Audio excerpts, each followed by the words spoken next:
What would you do if an ordinary dish turned out to be the loudest accusation in a kitchen that seemed perfect?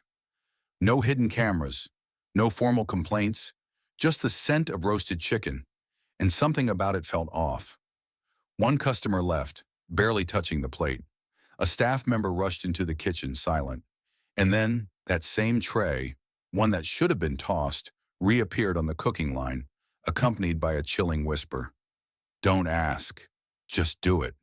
From the deepest corner of the kitchen, where light never quite reached, someone was quietly watching everything.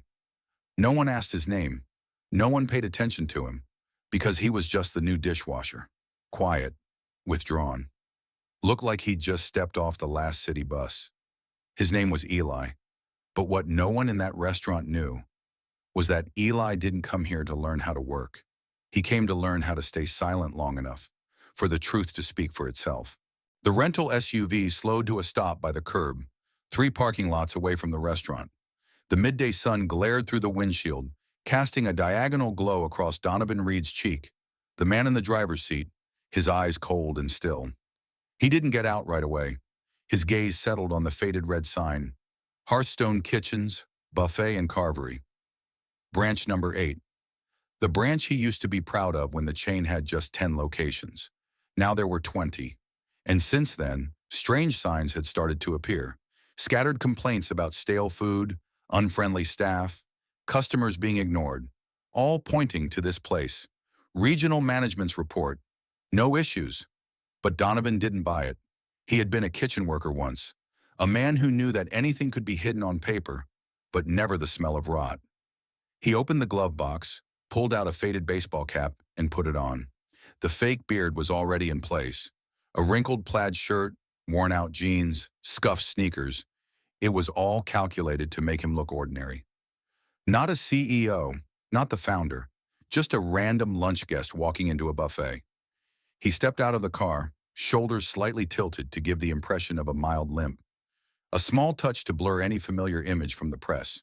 He pushed open the door. Cold fluorescent light spilled over the long line of stainless steel trays. The space was unusually quiet. The smell of food hung in the air, heavy but not appetizing. No grilled aroma, no signature Hearthstone sauce scent he used to know. Fried chicken sat limp under the heat lamp, its skin slightly wrinkled. The lasagna beside it had a hardened cheese crust. The macaroni looked like someone had stirred in water just to brighten the color around the burned edges. He picked up a plastic tray and moved down the food line. "Go ahead, sir." A soft voice came from behind. He turned to meet the eyes of a young woman in an old uniform. Her name tag read Sierra. She stood with tongs in hand, waiting for him to go first. No welcoming smile, no polite small talk, but not careless either. There was something guarded. He nodded slightly, took a bit of chicken, a scoop of pasta, a slice of lasagna, and looked for a quiet corner near the kitchen door to sit. He wasn't hungry. He came to investigate. The first bite of chicken was limp, with a faint sourness hard to pinpoint. He chewed slowly, clearly tasting meat that had sat too long. The macaroni had burnt edges and mushy insides. The lasagna was dry at the edge, the cheese layer rubbery. He showed no reaction, just took mental notes. The kitchen door swung open. A man in his 50s, balding, with a heavy gut, walked out with a clipboard, his voice booming like a loudspeaker. "Station 3 is low on salad. Slice more carrots. And who dropped the ladle into the soup?" Donovan looked up. That was Rex Landry, the branch manager, a man he had only seen via email. Rex barked orders nonstop. As he passed Sierra, he shouted, "Move faster! The pasta's crusty. Customers'll freak." No thanks, no excuses, just commands. Donovan kept eating, watching. Sierra poured water for another customer, then approached his table. "Is everything okay, sir?" He looked up. "Tell me honestly, was this cooked today?" Sierra's eyes flicked toward Rex, still in view. Then she lowered her head and whispered, I'm not sure. I'm sorry." Donovan nodded. He understood. A moment later, Rex went back into the kitchen. Donovan set down his fork and got up, pretending to head to the restroom. As he passed the slightly open kitchen door, Rex's voice rang out clearly. "Bag the rest of that chicken." We'll reuse it tonight. No more leftovers. A younger male voice replied, but that's been sitting since this morning. Do you want to lose your job? Do what I said. Donovan froze. His hand rested lightly on the doorframe. He returned to his table. The plate of food was still there, but he didn't touch it again. He had seen enough. He stood and walked to the counter. I'd like to speak with the manager. A minute later, Rex appeared, a towel slung over his shoulder, face damp with sweat. What's the problem, buddy? I just have a few questions. If you've got issues, call corporate. I'm busy. That's fine, I will. Rex walked away. Donovan left too, but not right away. He sat in his car for nearly 10 minutes. His eyes lingered on the rearview mirror. Sierra's bowed head, the young staffer being threatened, the chicken that smelled wrong, and Rex, the man who only saw costs, never people. Donovan gripped the steering wheel tighter. Tomorrow he would come back. No cap, no fake beard, no name tag that said Eli, but as himself, as the founder of Hearthstone. And he was coming to end a silence that had lasted far too long. The next morning was overcast, as if even the weather felt as stifled as yesterday's kitchen. Donovan Reed stood in front of the hotel bathroom mirror, adjusting the collar of his black polo shirt. On the left chest was the Hearthstone Kitchen's logo, neatly embroidered in white thread, crisp and straight, just like the values he once instilled in this brand. But this shirt wasn't for a CEO. It was for a new employee, a dishwasher, a rookie named Eli, temporarily hired at branch number 8. That was Donovan's disguise today. He wore black khakis, slip-resistant shoes, tied his duffel bag tightly with a thick cloth strap, and locked it in the trunk. Inside the bag were his ID, business cards, real phone, all things belonging to Donovan Reed, the CEO, left behind. Today, no one would know who he really was. He arrived at the restaurant at exactly 9:40 a.m. The back door was slightly ajar. The smell of last night's food still lingered in the air, mixed with old frying oil and diluted cleaning chemicals. A tall, thin man wearing a surgical mask stepped out. You Eli? Donovan nodded. I'm new.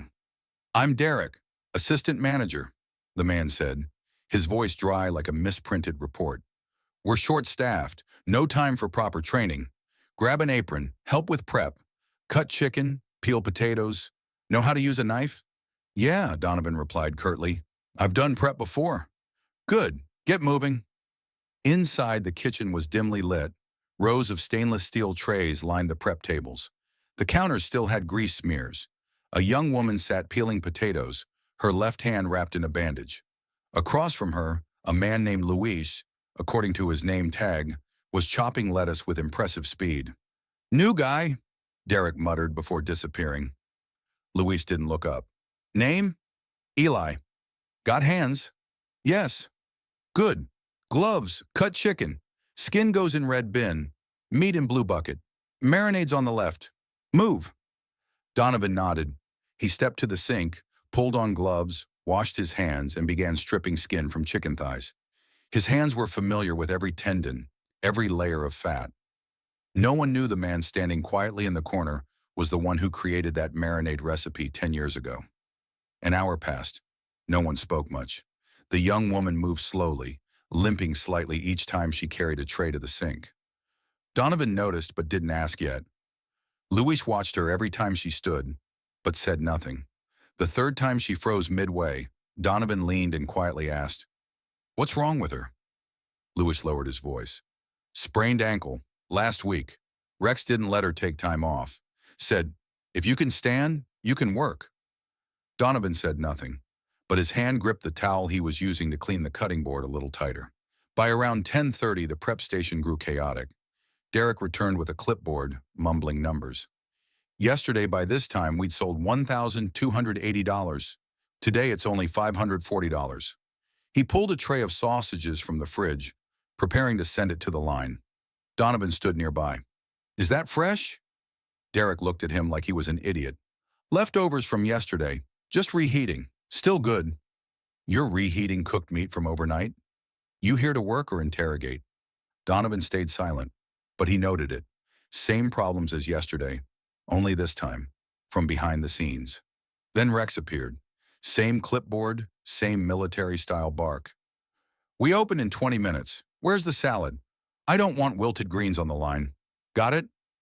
Luis looked up. We're out of fresh greens. Delivery's late. Rex didn't blink. Use what's in storage. Trim the brown. Add ice. Make it look edible. It's not just brown, it's limp. Then spray water, add lemon, toss it again. You want your paycheck or a debate? Donovan stood a few steps away, pretending to change gloves, but heard every word. At that moment, the young woman, Haley, was carrying a tray of potatoes to the sink when she froze, grabbing her ankle. Luis rushed over and pulled a chair. Sit down, not worth breaking a leg. Rex turned, growling, Is this break time now? What's wrong with her? I told you she's injured. You've been making her work nonstop. Her ankle's swollen. If she can stand, she can work. If she wants to sit, she can clock out. Donovan couldn't hold it in. That's not company policy. Rex turned back, squinting. You're on day 2. Don't lecture me on policy. Donovan looked at Haley, her face red with shame. Luis helped her sip some water, then returned to prep. By noon, the line opened. The tray of chicken, just like yesterday, was laid out, topped with a fresh coat of sauce. The lasagna was covered with more cheese. The macaroni was just mixed with more milk. Everything looked like yesterday, only the day had changed. Donovan passed through the line, locking eyes with Sierra. She said nothing, but her eyes spoke clearly. You saw it, didn't you? He gave a slight nod. During the break, he pulled her aside and whispered, Have you ever reported the food reuse issue? She looked around, then whispered back, Whoever reports doesn't last long here. Has anyone ever gotten sick from the food?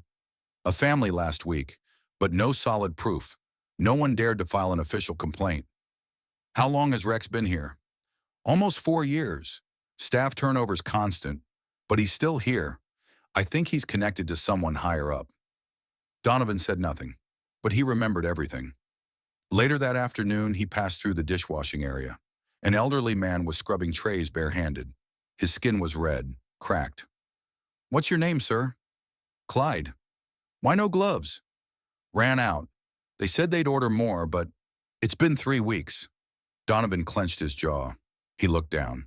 The floor was wet, slippery, with no rubber mats. Haley came by carrying dirty dishes, slipped, nearly fell. Luis caught her. Rex walked past, said nothing. No one asked. Around 3 p.m., a teenage boy, maybe 16, entered Rex's office. I'd like to take my 15-minute break. It's on the schedule. Rex glanced at his watch. It's busy now. I've been on shift since 6 a.m. Then you should have eaten earlier. The boy looked down silently, then turned away.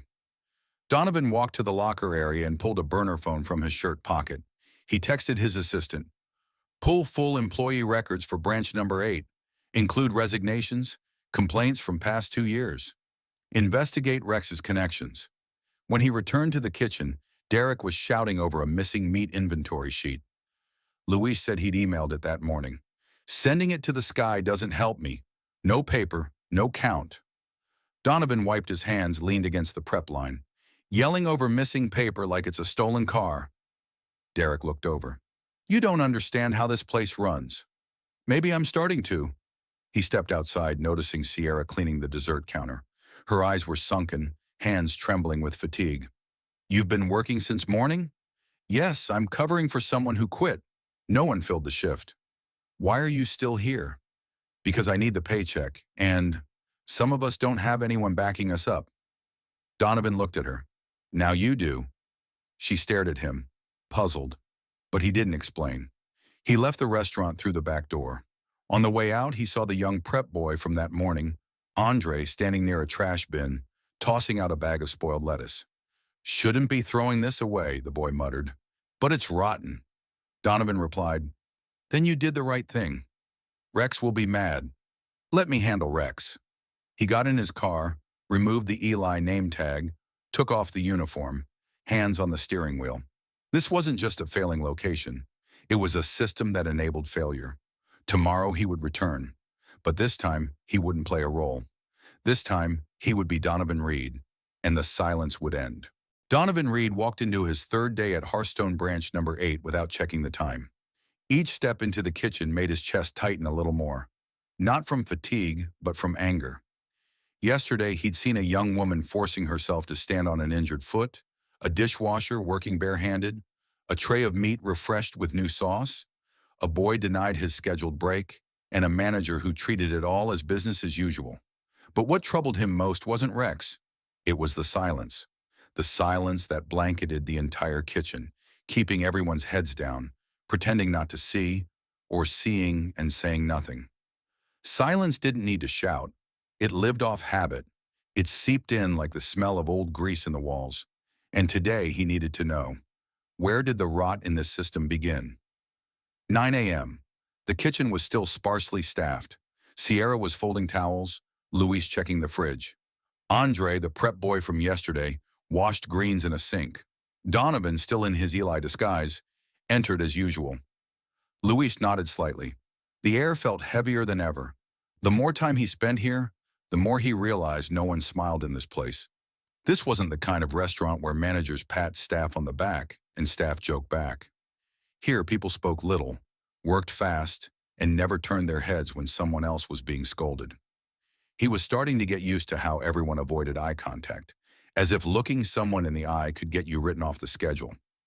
Around 9:30, Rex walked in with his usual clipboard. Donovan, near the sink, saw him frown at the stainless steel trash bin. Who threw out half a tray of sausage? No one answered. I said, who? Louis stepped forward. It was reheated twice, dry and discolored. Rex waved dismissively. Then chop it up and mix it into pasta. You people ever heard of working smart? Donovan's gloved fist tightened. Rex glanced around, then smirked. We don't have money to throw out food just because it doesn't look pretty. If it's edible, it's sellable. Andre finished rinsing his hands and walked off quickly, as if afraid to be next. Donovan walked over to the fridge, opened it, and checked. A tray of boiled chicken had turned color. He said quietly, this shouldn't be used again. Derek, the assistant manager, had just arrived and overheard. If it doesn't sell, use it in soup. Nobody's gotten sick. No formal complaints doesn't mean no problems. You here to work or to question everything? Don't be a troublemaker. Nobody likes that around here. Donovan nodded and stepped back. He understood. They weren't afraid of spoiled food. They were afraid of anyone who pointed out. By noon, the place grew crowded. A family with 2 small children waited in the salad line. Sierra kindly pointed out where to get water. Rex came over and whispered to her, we're out of lemon dressing. Use Caesar instead. No one will notice. She frowned. That kid's allergic to lemon. I remember that family. Then don't pour it.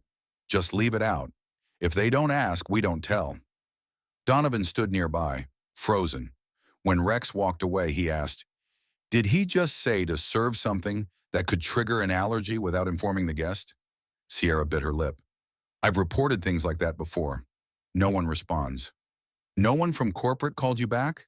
Just an auto-reply email. Donovan bent down to wipe a water spot off the floor. So if something goes wrong, who takes the blame? Everyone steps back. Only the person on the line gets yelled at. I saw someone lose their job once for telling the truth. But you're still here. For the ones who don't have a voice, and because no one's given me a reason yet to believe things could be different. He looked up at her, said nothing. But in that moment, he knew. He'd found someone who needed to stay. In the afternoon, Donovan joined Luis for a storage check. He asked quietly, has anyone ever gotten food poisoning? Yes, but not badly. Just stomach aches, light vomiting. They blamed it on sensitive stomachs.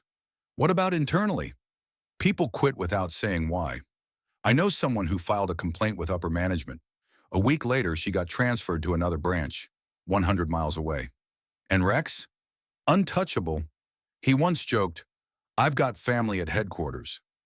No one knows if it's true. Donovan said nothing. A system like this doesn't collapse because of mistakes. It collapses because no one dares to expose them.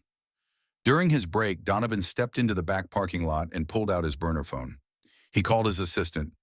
I need all complaints from branch number 8 over the past 3 years. Include unexplained resignations. Check for unusual staff transfers. His assistant replied, I'm already on it. Some files were deleted. I'm trying to recover them from backups. Move fast. I need them by tomorrow morning. When he returned, he saw a tray of meatballs being pushed off the line and back into the kitchen. Luis whispered, "Dry." Customers returned it. Rex said to rework it. Rework how? Oven. Add water. Reheat. Stir. Donovan picked up one, broke it in half. Inside it was pale, dry with signs of spoilage. He sighed, set it down, said nothing. Luis glanced at him. You're the only one here asking why. Around here no one asks. And if they do, they're gone. Late afternoon, a minor confrontation erupted in the break room. Haley, the girl with the injured foot, requested to work in the back since she couldn't stand too long. Derek gritted his teeth. If you can't work, go home. We don't have special roles for anyone. Sierra stepped in gently.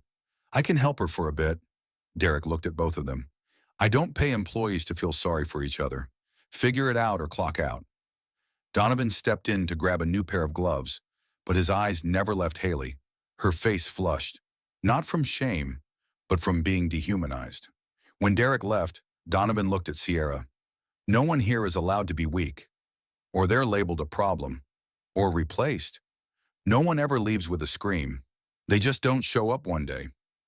At the end of the shift, Donovan washed his hands, removed his gloves, and prepared to leave. On his way out, he saw Clyde still washing dishes, barehanded. Still no gloves? No one remembers. I already said something. They said they'd order more. I stopped asking. Why not quit? At my age, no one else will hire me. Donovan stood still for a moment. Thank you for still showing up. Clyde gave a toothless smile. I don't come for Rex. I come for the food. I used to believe this place was different. Now, it's just a habit. Donovan nodded, but he knew. People like Clyde, like Sierra, like Luis, like Haley, they weren't the problem. They were the ones being silenced in a system that no longer listened. And tomorrow morning, Donovan would begin to break that silence. Donovan Reed opened the back break room door with one hand, an empty plastic cup in the other.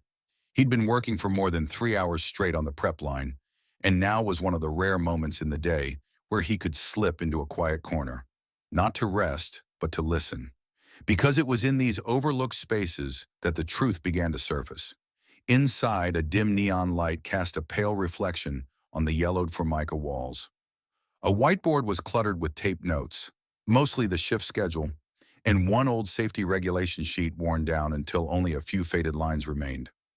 On the table sat a broken cookie tin, an aging coffee pot, and a microwave crusted with grease. 2 employees were there. Sierra leaned against the utility cabinet, eyes darkened from exhaustion, while Andre sat folding napkins, gently adjusting a small handmade cushion for his bruised leg. Donovan sat quietly at the edge of a wooden bench, not interrupting, just placing his cup down and listening. Andre murmured, You know, yesterday I almost threw up from that meatball tray. It was actually spoiled. Sierra nodded, eyes glancing at the door. And Rex said to mix in more sauce, cover it up, and send it back to the line. I wanted to scream, but what can I do? And that lettuce batch yesterday? I swear to you, it wasn't just wilted. It was moldy. I had to pick through it leaf by leaf. And he stood right behind me like he'd kill me if I threw more away. Donovan asked, Has anyone tried reporting this to corporate? Sierra paused for a few seconds, then replied, Yes. 6 months ago, a woman named Lexi. She wrote an email and CC'd the regional supervisor. A week later, her shifts were moved to overnight, non-stop. No explanation. She quit shortly after. What about customers? Has anyone ever gotten food poisoning? Andre nodded. I know of 2 families who called to complain, but no official reports. Rex just said, weak stomachs. Not our problem. Donovan turned his face away, hiding the anger that flickered. He stared at the whiteboard behind Sierra, written in red marker. 2 absences equals termination. 10 minutes late equals 1 missed shift. He asked, Has anyone here ever had paid time off? Sierra subtly shook her head. Andre gave a dry laugh. Paid leave here is something from a textbook. As noon approached, Donovan returned to prep. Luis was chopping carrots, humming a tune without words. Everything normal? Donovan asked. Same as yesterday, same as last month, same as last year. And Rex still rules with his clipboard and threats. Why do you stay? Louis gave a faint smile. Because I need the job, and because not everyone has choices. Donovan said no more, but he could see it clearly. Luis knew every wrong in this place, but the system had worn him down until only one thing remained: silence, just to survive. At exactly 11:30, the lunch rush began. Rex hovered around the service line as usual. Every time something ran low, he barked. When Sierra stood slightly out of position, he glared. When Andre accidentally dropped a spoon into the soup tray, Rex grabbed him and repeated, "Don't turn this place into a zoo." Donovan saw Rex poke his finger into the chicken tray, then walk directly to the line without washing his hands. He asked Sierra, "No one ever received real food safety training." "We did, on paper. In practice, whoever works fastest and asks the fewest questions, those are the ones who stay." "What about regional supervision? Don't they show up?" "They give notice. And when they come, Rex stacks the shift with people who know how to make it look good. Anyone who tends to speak up is told not to come in that day." Donovan returned to the kitchen where Luis was slicing roast pork. Luis bent down and pulled a slip of paper from under the table. "This is the temperature log. They make me write it by hand, even though there's an electronic system." "Why?" "Easier to fudge the numbers." Donovan took the sheet. Every tray was marked at 165 degrees Fahrenheit. The perfect number. Too perfect. Luis smirked. "This morning I measured 141. But if I write that down, they'll ask why I'm slow. So I write this." Donovan placed the paper down. "You know that's false." "I do. And I also know if I don't do it, someone else will." He looked down. "But today, I'm tired of that truth." Midday, a female customer complained that the meatballs had a strange smell. Sierra apologized and brought the tray back into the kitchen. Rex sniffed it quickly and said, "Recycle the sauce, coat them, put it back out." Luis shook his head. "It's from yesterday. I checked. Temperature's too low." "Then heat it. The oven's still working." "It won't be enough. It's already spoiled." Rex stared at him. "I didn't ask for your opinion. I asked for compliance." Donovan glanced over. Luis met his eyes. No words were exchanged.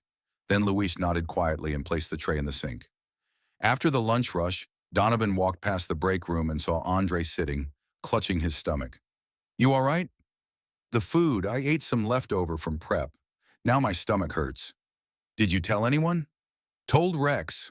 All I got was, 'Tough luck. Want the night shift?'" Donovan sat beside him. "You shouldn't have eaten that. That's what they leave for staff. If I didn't eat it, I'd starve." "You could speak up." "To who?" "No one listens." Donovan clenched his jaw. He knew Andre was right. No one in this system believed anyone was really listening. As the afternoon wore on, Donovan grabbed a towel and wiped down the whiteboard in the break room. He wrote a single line in red marker. "Don't serve what you wouldn't eat yourself." Andre glanced over and smiled faintly. But Sierra entered moments later, saw the message and quickly erased it. "Don't leave traces, otherwise they'll know who wrote it." Donovan nodded. "So what if we write it through actions?" "I've been waiting for that for 2 years." Before leaving, Donovan returned to the kitchen and looked at Luis one last time. "You coming in tomorrow?" "I always come in, but I'm not always sure it's still me." Donovan gave him a light pat on the shoulder. "Soon we'll get to be ourselves again. Very soon." He left the restaurant without looking back. On the way to the hotel, the sky opened with rain. But Donovan didn't care. In his mind were all their faces: Sierra, Andre, Haley, Luis, Clyde. The people who had endured too long in a system that punished integrity and rewarded silence. And tonight, Donovan wouldn't be writing a report. He'd be writing a plan. Tomorrow morning, the Eli mask would come off. Donovan Reed stood in front of the hotel mirror, seeing himself for the first time in 3 days, without the fake beard, no hoodie, no rubber gloves. The eyes staring back were those of a man who had tasted every layer of rot in the kitchen he once considered his brainchild. There was no more Eli, no more pretending. Just Donovan, the founder of Hearthstone, the man who would walk into the restaurant as himself to bring an end to what had begun in silence. He adjusted the collar of his light gray dress shirt, clipped his real name badge to his belt, put on black shoes, picked up a leather case holding the action plan, and left the hotel at exactly 10:45 a.m. He didn't need to arrive early. He didn't need attention. But he needed everyone to know who he was. When his car stopped at the back parking lot of the restaurant, he didn't enter through the front like a customer. He pushed open the employee entrance, the door meant only for those in uniform, at precisely 11:22 a.m. Clyde stepped in behind him, holding a new pair of gloves he'd received the day before. He paused for a second, looked at Donovan, then gave a subtle nod, as if sensing something much larger was unfolding. Donovan said nothing. He simply held the door for Clyde to pass, then walked directly into the back corridor leading to the prep line. The air was thick with the smell of sautéed onions and grilled meat, layered over the scent of dish soap and old stainless steel. Donovan moved through each corner slowly, but with purpose. He passed Luis slicing brisket, his collar soaked with sweat. No one recognized him, because today he didn't carry Eli's fatigue. He carried the posture of a man responsible for the entire building. He didn't stop at the prep area. He pushed through the double doors and walked straight into the serving line, where Sierra was showing a new hire how to arrange pudding trays. Her eyes caught his. She froze, nearly dropping her spoon. Donovan gave a small nod, silent. She understood, and for the first time, Donovan saw a different expression on her face. Not doubt. Hope. He scanned the line. Rex stood near the carving station, arms crossed like a drill sergeant. Derek sat at the cashier's counter, one hand on a clipboard, the other scrolling his phone. No one sensed anything unusual. No one knew that within a minute, their entire world would shift. Donovan approached the salad station, where an employee was wiping down the sneeze guard. He stopped and said to her, "Please call all staff into the break room. I need to speak with everyone." His voice was calm but firm and clear. The staffer looked at him, hesitated for a second, then nodded and began notifying people one by one. Rex turned, eyebrows furrowed. "Who are you?" Donovan turned back, eyes locked on him. "My name is Donovan Reed." Rex froze. "Donovan, I own Hearthstone Kitchens." The room fell silent. Rex opened his mouth but couldn't speak. Donovan didn't wait. "Break room, everyone, right now." 10 minutes later, the cramped break room was packed. Luis leaned against the wall, arms crossed. Sierra stood near the door, eyes down but shoulders straight. Clyde sat in the corner, hands clenched. Derek stood in the back, still holding his clipboard, visibly uneasy. Rex stood in the center, his face red, maybe from anger, maybe from shame. It was hard to tell. Donovan stood in front of the closed door, hands in pockets, voice steady. "I'm here because I spent the past 3 days working undercover as a new hire in this restaurant. I didn't announce myself. I didn't wear a CEO's uniform. I wasn't here to be welcomed. I was here for the truth." He scanned the room. "And what I saw is unacceptable." Rex tried to speak. "I didn't know there were any serious issues. You ordered expired meat to be reheated, used wilted produce, relabeled sauces to deceive allergy-prone customers. You forced injured staff to keep working, denied time off, threatened employees, and created a culture where silence was rewarded and truth was punished." Rex straightened, voice cracking. "I was trying to hit targets, control costs. You did it by violating food safety laws, labor ethics, and basic human decency." Donovan turned to Derek. "And you? You saw all of it. You signed the fake logs. You said nothing when people were mistreated." "Why?" Derek lowered his head. "I just followed orders. Corporate was pushing cuts. On staff, on ingredients. I thought staying quiet meant no one would lose their job." "You were wrong." Donovan turned to the room. "Who here has ever been forced to serve food you wouldn't eat yourself?" Hands shot up. Luis, Sierra, Andre, a new hire. Clyde raised his halfway, then slowly let it down. Donovan looked each one in the eye. "Who's ever been denied a shift off for valid reasons?" More hands. No one spoke. But this silence meant something else now. It was acknowledgement. Donovan faced Rex. "You're fired, effective immediately. You are not permitted to contact staff, customers, or suppliers. No severance. A chaperone will escort you off the premises." The door opened. A plainclothes security officer entered silently and stood beside Rex. Rex looked around, searching for sympathy. None came. He turned and walked out without a word. Donovan turned to Derek. "You are suspended, pending review. If the investigation confirms what I've seen, your contract will be terminated." Derek placed his clipboard down and left. No one stopped him. Donovan turned back to the room. "I didn't build Hearthstone to become a place like this. I started it with one small kitchen and the belief that people matter more than profit. That food should be decent. And today, I didn't come back to fix one restaurant. I came to reset the culture." He looked at Sierra. "You kept your kindness in silence. That's hard. And you did it." He turned to Luis. "You spoke up when no one else dared. That's courage." Then he addressed everyone. "No one else here is being let go today, except the two who just left. But from today on, everything changes." He opened the door. "Back to the line. We've got lunch to serve, but not alone. Support has arrived." At the line, 3 support staff from headquarters were already present. New uniforms, fresh name tags, warm smiles. They shook hands with each employee. No shouting, no orders. Donovan leaned toward Sierra and said quietly, "I want you to try acting manager for 30 days. You'll get a raise, hiring authority, and official training." She hesitated. "I'm not sure I'm ready."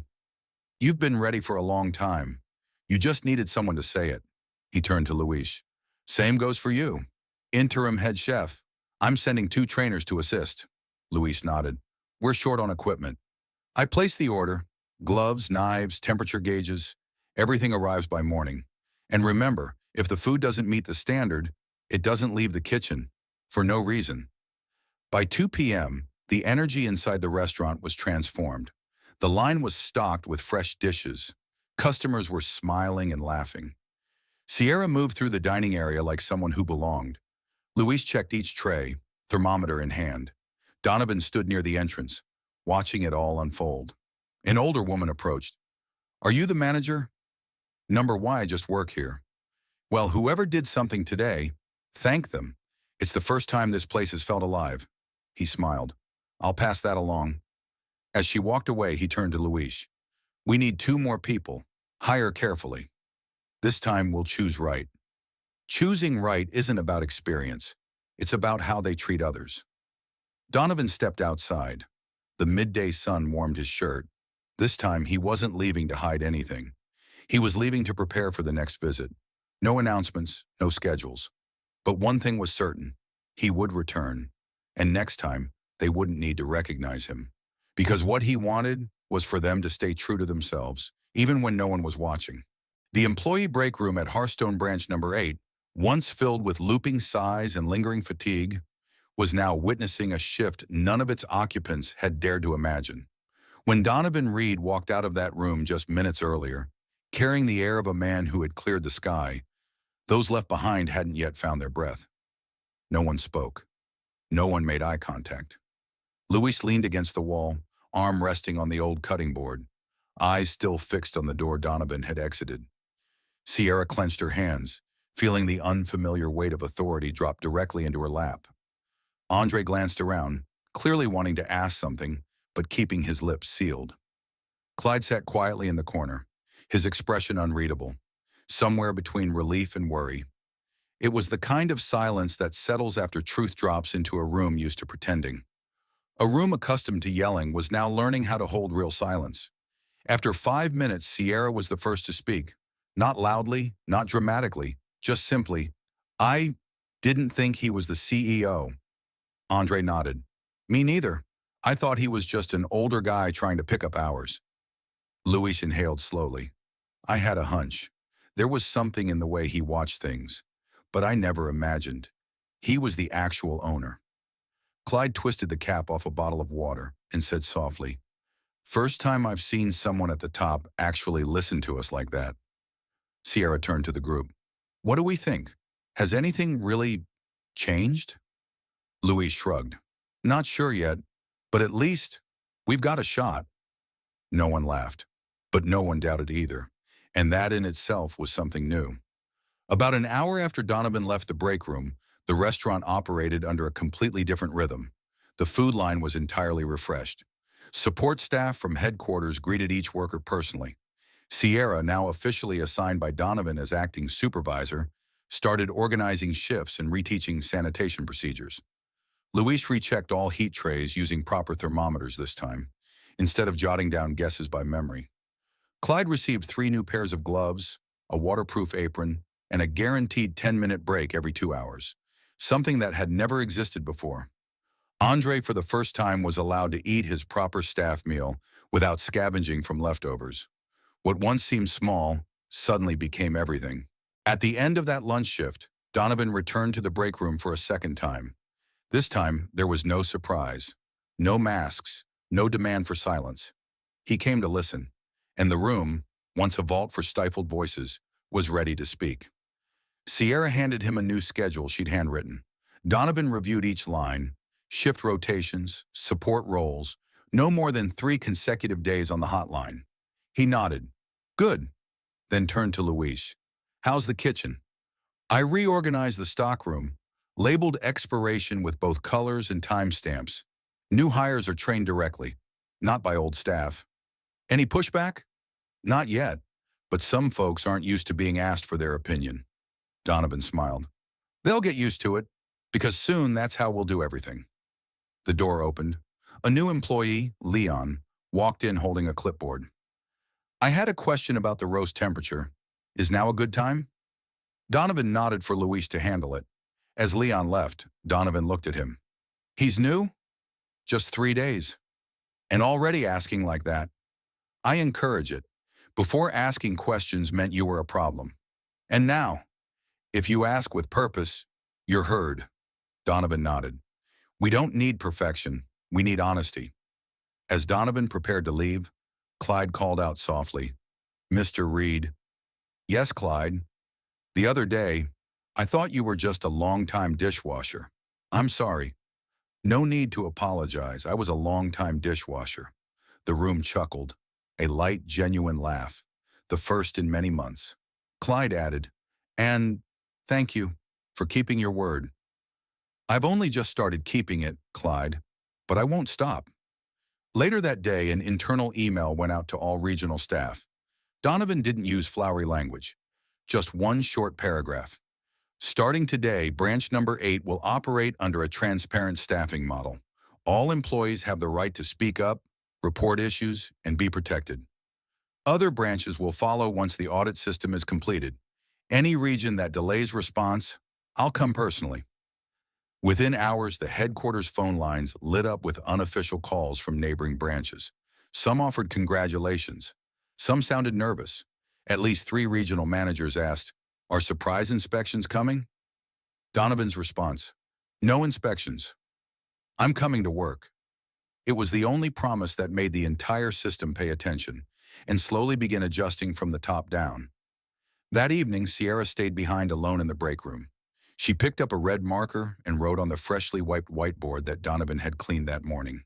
In neat print, she wrote, No one is invisible here. She stood back, read the line, then locked the door behind her. No one erased it, no one objected. And for the first time, it stayed. The first day of a new system didn't begin with a bell, nor with a flag rising high in the courtyard. It began with things so small only those who had grown used to disorder could feel the difference.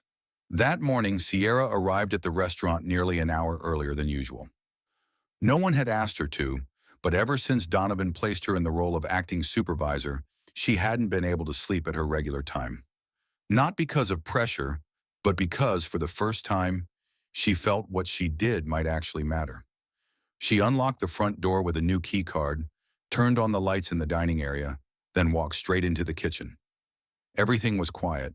From her bag, she pulled out a handwritten checklist. On it was an equipment inspection plan, shift schedule, and a list of menu items being permanently removed starting today.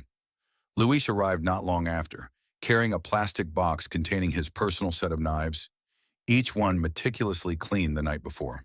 He said nothing, just nodded at Sierra and walked directly to the prep station, where the warm yellow light reflected off stainless steel tables, now gleaming clean. Today, he officially assumed the role of acting head chef. No ceremony, No frame photo on the wall. Just him and his decisions.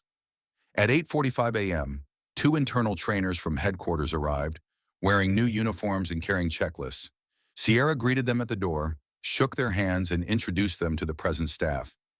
Andre, Haley, Clyde, and a new employee named Tasha. No one applauded, but no one looked away either.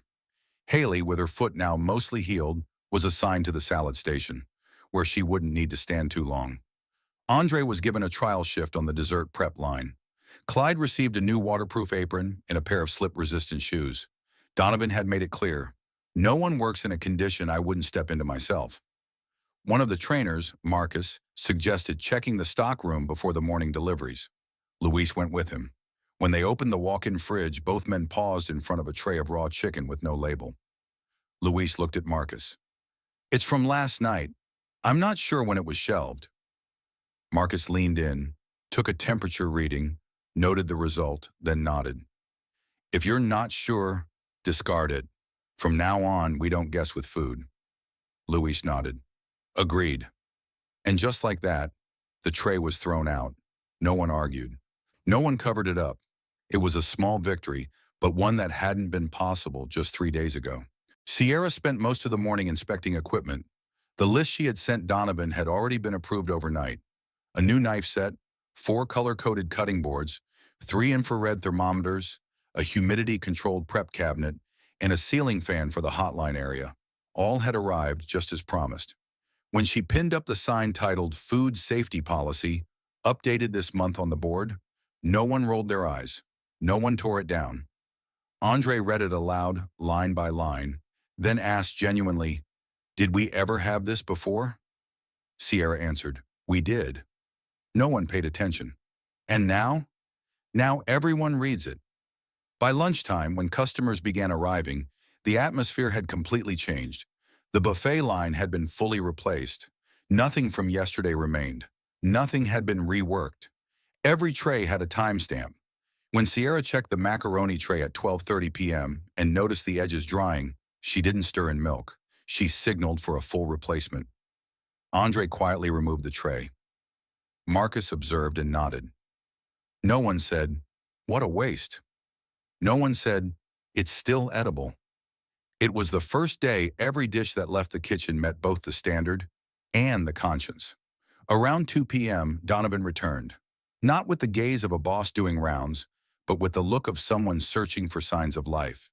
He moved from the dining area to the kitchen, shaking each employee's hand. Sierra handed him a report. He skimmed it quickly. Not a single line had been altered. He nodded, then turned to Marcus. "I heard you rejected a tray of unlabeled chicken." "No documentation, I won't use it."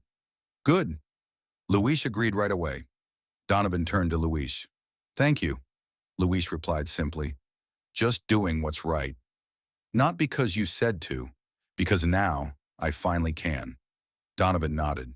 "That's exactly what I hoped to hear."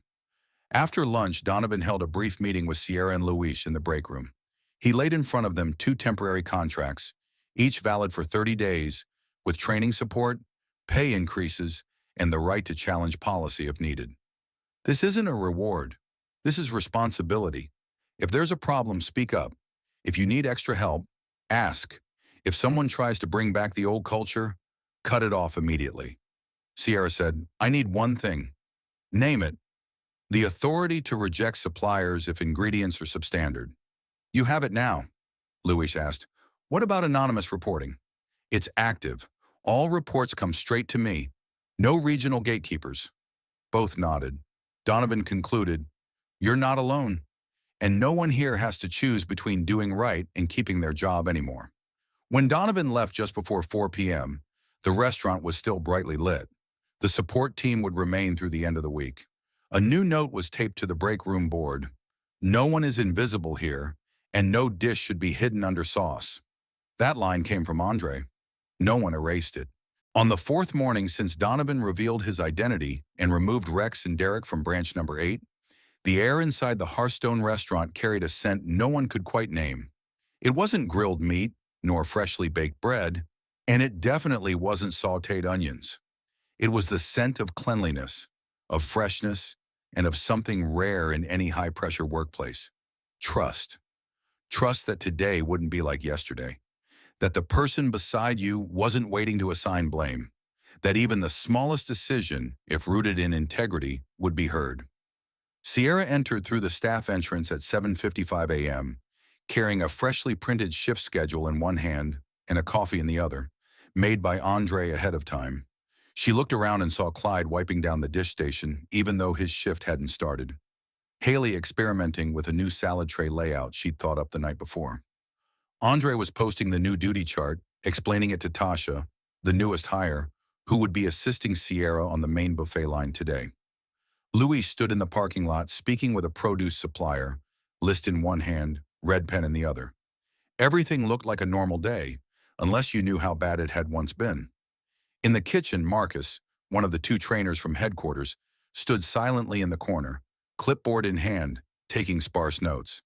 He wasn't just watching what the staff did, he was observing who they did it with, the mood in which they worked, and whether anyone flinched when a supervisor approached. What Marcus saw today required few annotations.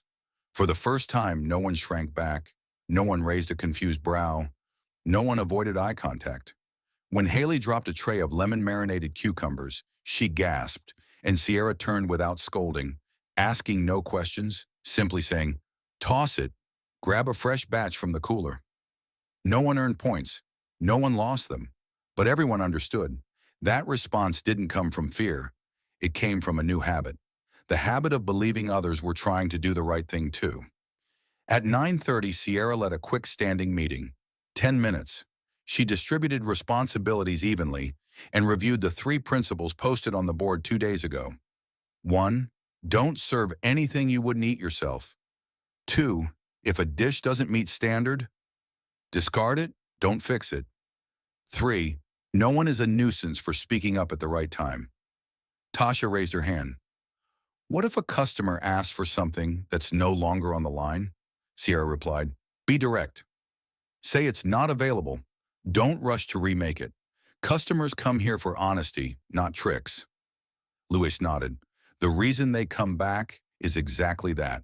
Around 10 a.m., Donovan arrived, not to inspect, but to deliver the first set of online customer survey results. He handed Sierra a full-color printout. 5-star ratings had increased by 31% over the past 3 days. 3 previous customers had returned, and 2 noted that something feels different.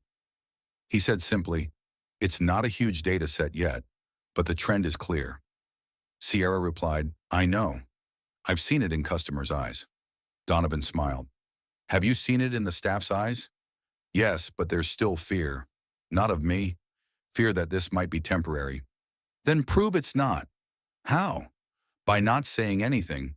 Just keep going until doubt gets tired first. At the same time, Luis received a delivery from a backup supplier. Upon opening it, he found spinach with yellowing edges, soft carrots, and cilantro beginning to wilt.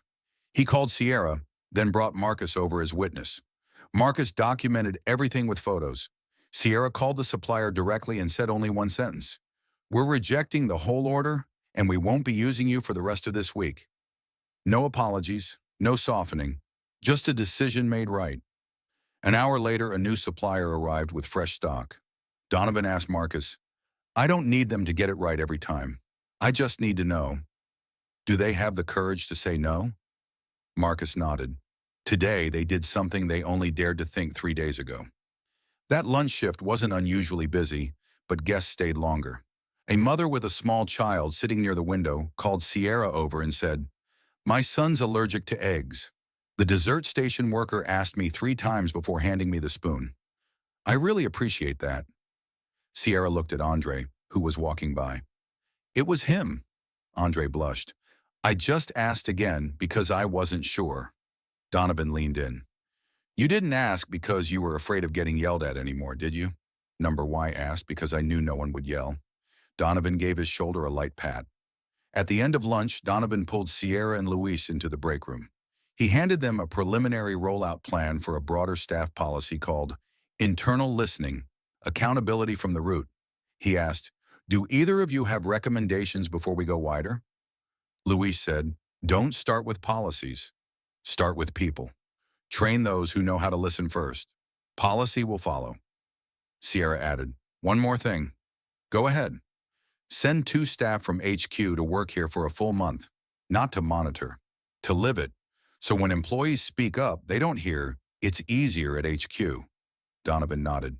Agreed, and you'll be the first test site. As they stepped out, Donovan noticed a new sentence on the break room board, written in blue ink. No one comes here to fear doing it wrong, only to learn how to do it right. He looked at Sierra. You write that? Number Haley. Donovan nodded. Good. Then leave it. Don't cover it with posters. Let it live on its own terms. That day, Donovan didn't stay until close. He left at 4:30, walking slowly past the buffet, observing each employee. No one greeted him as the CEO, but everyone looked him in the eye. Heads up, nothing to hide. And to Donovan, that was the most honest welcome he'd ever received. That morning, the smell of roasted chicken filled the kitchen early. But it wasn't the usual scent. This one had a slightly burnt skin note, mingled with old oil that hadn't been changed. Andre noticed it first. He looked at the tray of chicken on the hot line, then over at Clyde, who had helped prep that batch. Clyde said nothing, just shrugged. On any previous day, that might have been ignored, or at best a few outer pieces would have been swapped before sending it to the buffet. But today, no one did that. Andre called Sierra.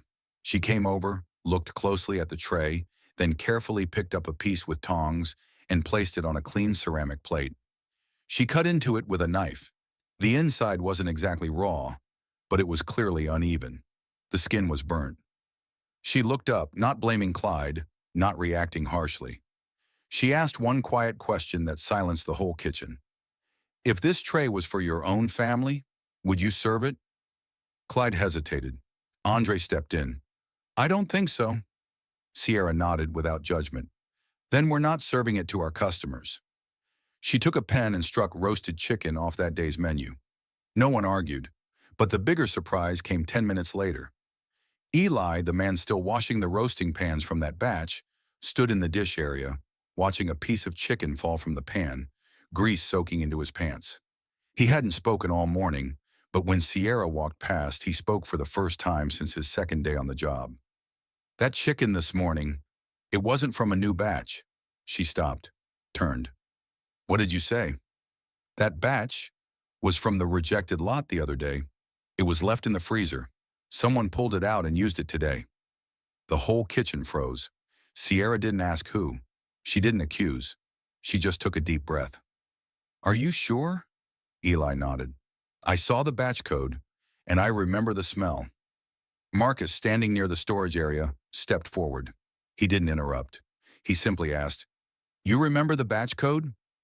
Eli nodded. I used to do quality control. Suddenly, every eye turned toward him. From a quiet dishwasher, he had just revealed information that could shake the entire branch's quality system. Sierra looked at Marcus. What do we do with that? Marcus replied calmly. I'll need to verify. But if he's right, this isn't a personal mistake. It's a systemic problem. Who was allowed to bypass a red tag? Donovan was called in. He arrived without delay, bringing the ingredient log history. Within an hour, using the tracking code, they confirmed that chicken batch had been marked unfit for use. But that morning, someone had peeled off the red tag and moved it to thaw. Sierra looked at the shift access list. Clyde was the only one with clearance to open the freezer at 5 a.m. But when she turned to him, he looked down in silence. Luis stood quietly at the prep sink, his hands gripping the counter. No one forced Clyde to confess, but Donovan said one thing that made everyone understand their role. A piece of chicken can't speak, but the people who stay silent about what they see become part of the mistake. Eli didn't argue. He simply wiped his hands on his apron and looked Sierra straight in the eye. Donovan signaled Marcus to gather all staff in the break room at 2 p.m. During the meeting, no names were mentioned, but the air held the weight of a courtroom without a judge. Donovan said, No one's here because of this morning's mistake. You're here because of what we're willing to do to cover mistakes. He placed a red tag on the table. Someone removed this. No one's being accused. But remember, if this tag disappears again and no one speaks up, we're no longer a restaurant. We're just a market stall. Haley timidly raised her hand. What if a new person doesn't know the tag matters? Donovan nodded. Exactly.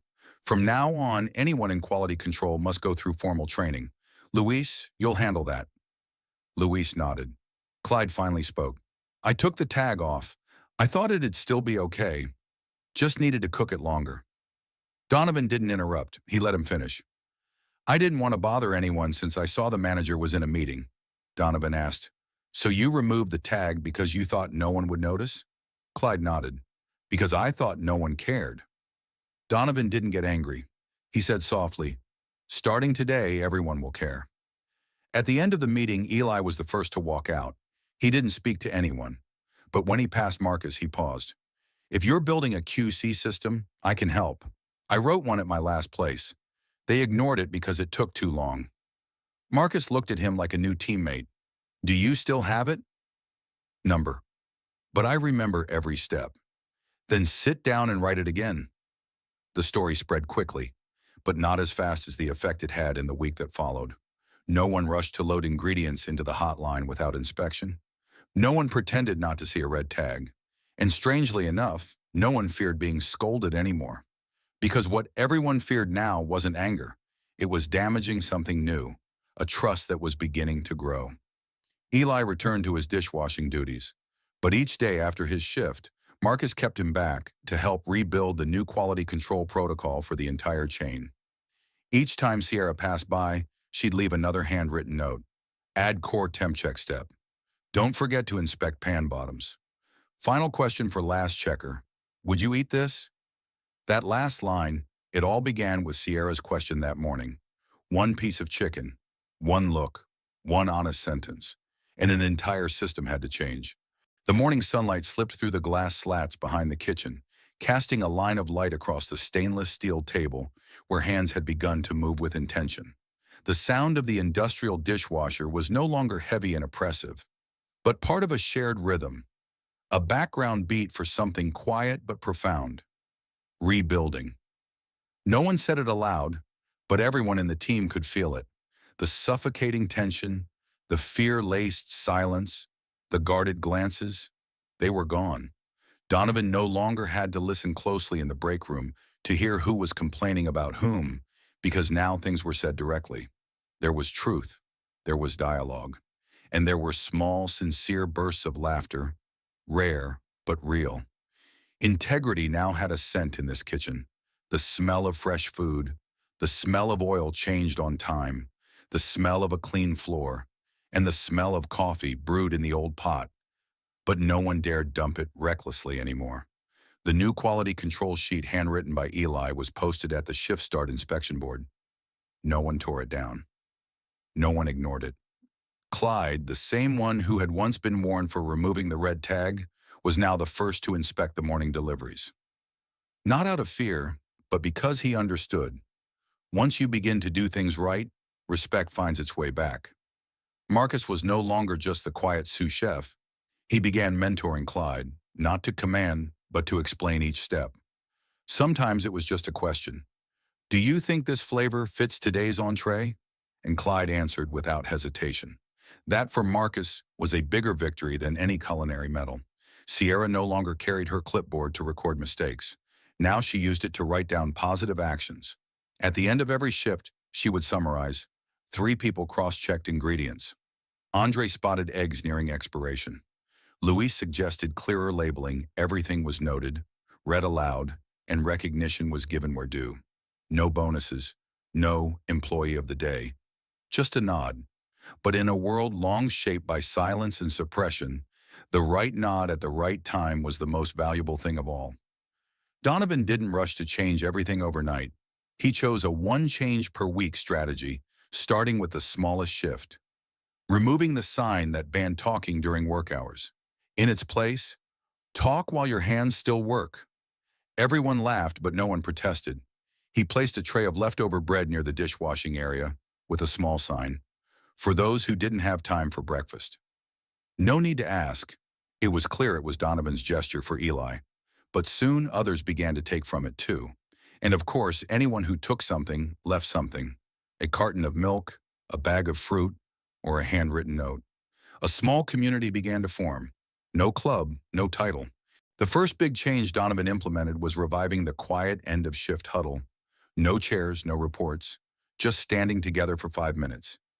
Each person said one positive thing and one thing that needed improvement. No one interrupted.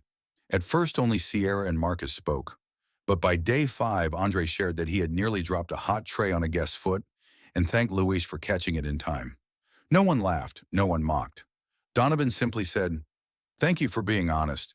That's not an easy thing to do." And then Eli added, "Maybe we can add a warning sign for slippery zones." The team nodded.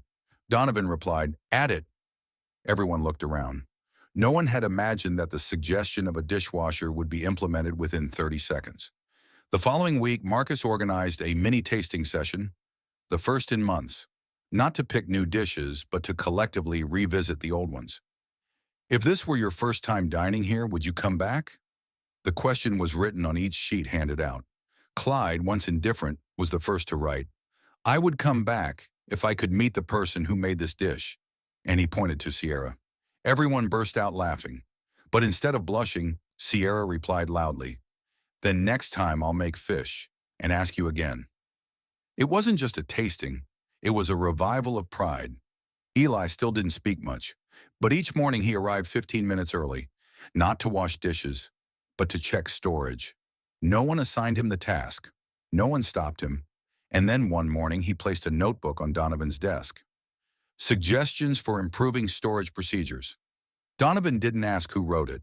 He only asked, "Do you want to implement this?" Eli answered, "Only if you think it's worth it." Donovan handed the notebook to Sierra.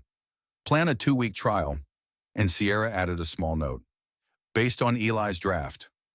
Rebuilding, according to old definitions, meant tearing down and rebuilding from scratch. But here, it was something quieter, like water seeping into cracks, like steady breaths after a long ache. No slogans, no reform committee, just people slowly choosing to behave differently, with themselves, with each other, and with the work once deemed insignificant. That is integrity, not something you hold up for the world to see, but what you do when no one's watching. And then, one late afternoon, after the kitchen had been cleaned, Sierra asked Eli a simple question. "Did you ever think you'd stay here long term?" He didn't answer right away, but he looked up, wiped his hands, and asked back, "Can I?" That question, spoken so gently, made Sierra smile sincerely. "If it were up to me, I'd hope so." That morning didn't begin with the clatter of pots or the hiss of steam from the pressure cooker like usual, but with a strange and sweet sound, the giggles of children echoing from the front of the service line.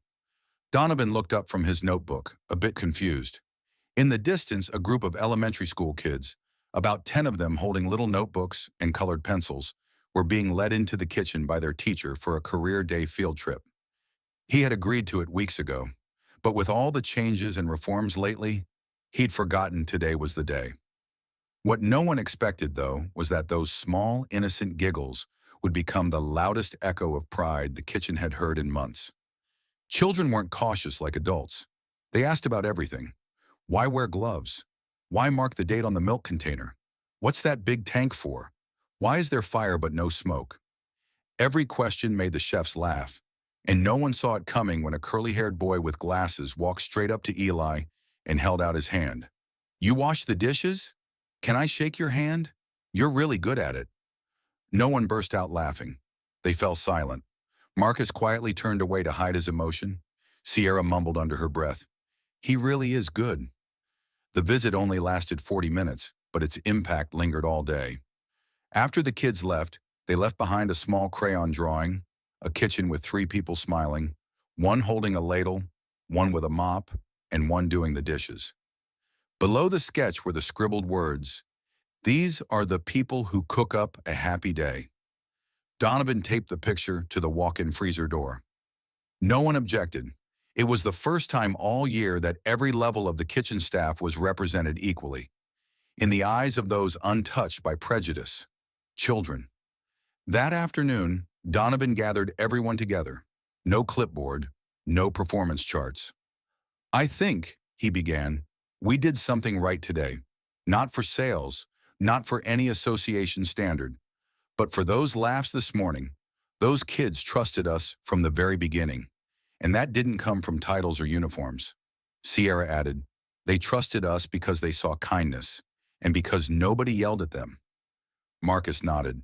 Clyde said softly, I've never seen anyone shake Eli's hand before, and they did it first. No one said anything. No one broke the moment. That silence became the clearest sign. They understood what real standards meant. The following week, Donovan introduced a new initiative, not from any management textbook, a small suggestion box. But instead of asking employees to give feedback on operations, he let the customers leave feedback on the atmosphere. Not about the food, not about wait times, but simply, did this feel like a place you'd want to return to? And why? The surprise? Over half the first responses didn't mention the food. It felt welcoming. The young waiter had kind eyes. The space was clean, and everyone smiled. One person wrote by hand, someone apologized for bumping into me. That rarely happens.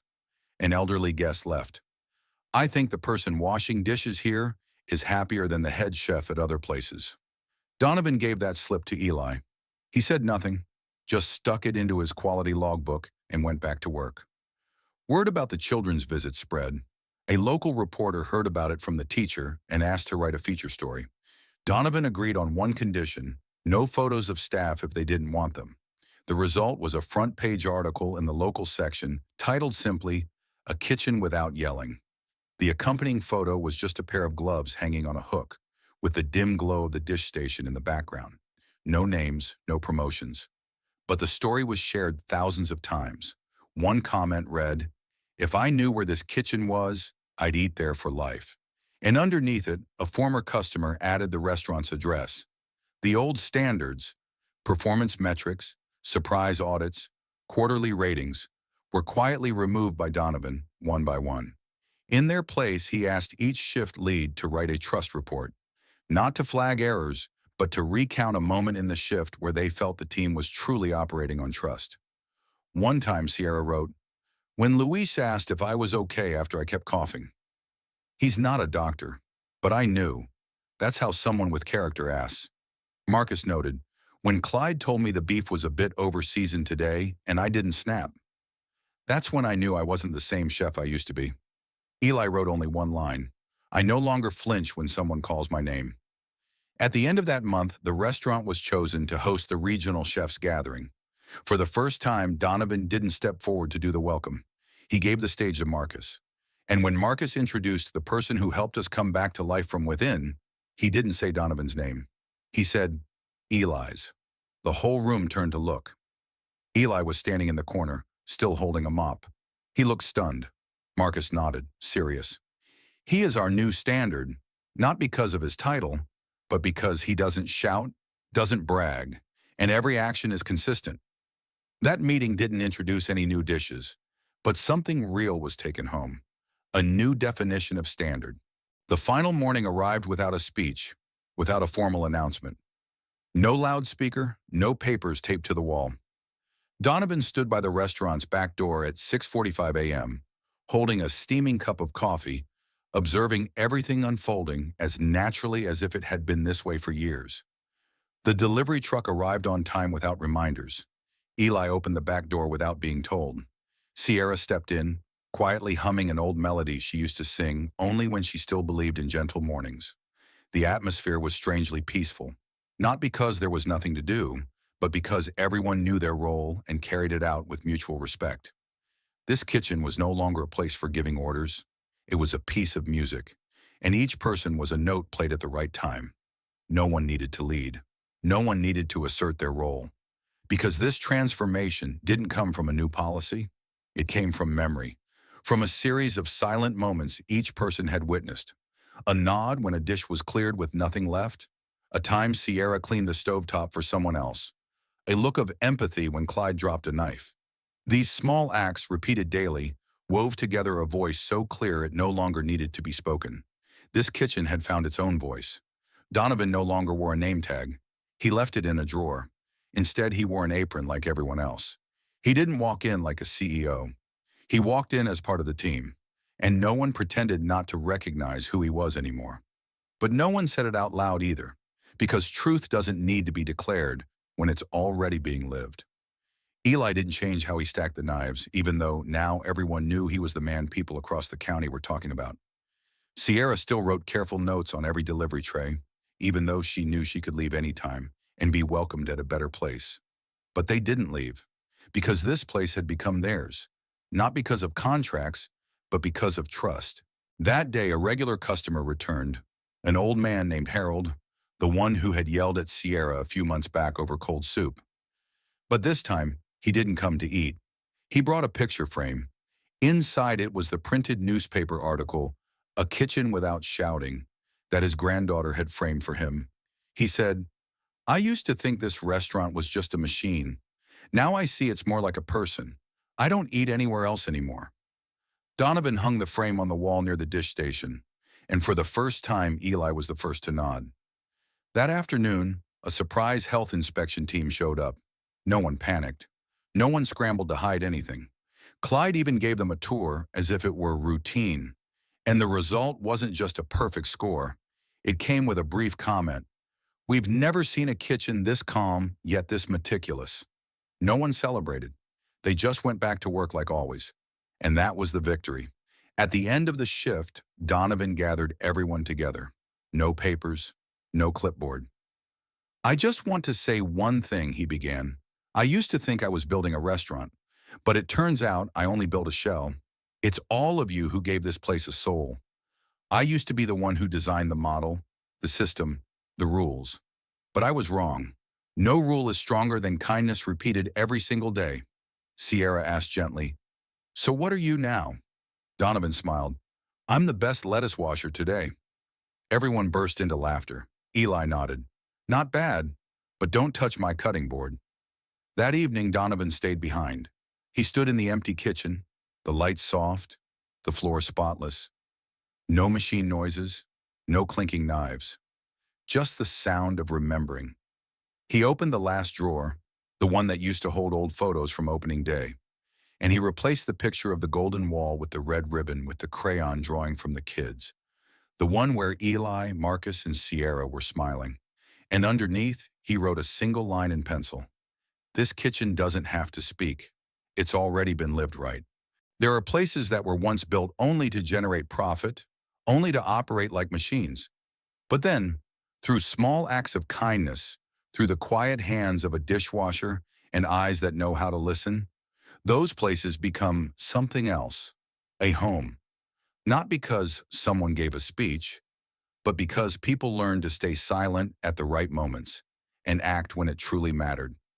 If you've ever been dismissed because of the job you do, if you've ever stayed silent out of fear of losing a chance, or if you've ever witnessed a workplace become clean, not because of top-down orders, but because the hearts inside had changed, then maybe this story was meant for you. And if you've made it to this final moment, where the kitchen didn't have to speak yet still became a voice, then we want to ask you, have you ever seen a kitchen like that? Have you ever been someone like Eli, quiet but never invisible? Leave a comment below, because your story might just be the next spark that lights a fire. And if what you've just watched made you feel a little warmer, believe a little more in people, or even just see a dishwasher differently, then hit that subscribe button, because there are so many more stories like this, just waiting to be told.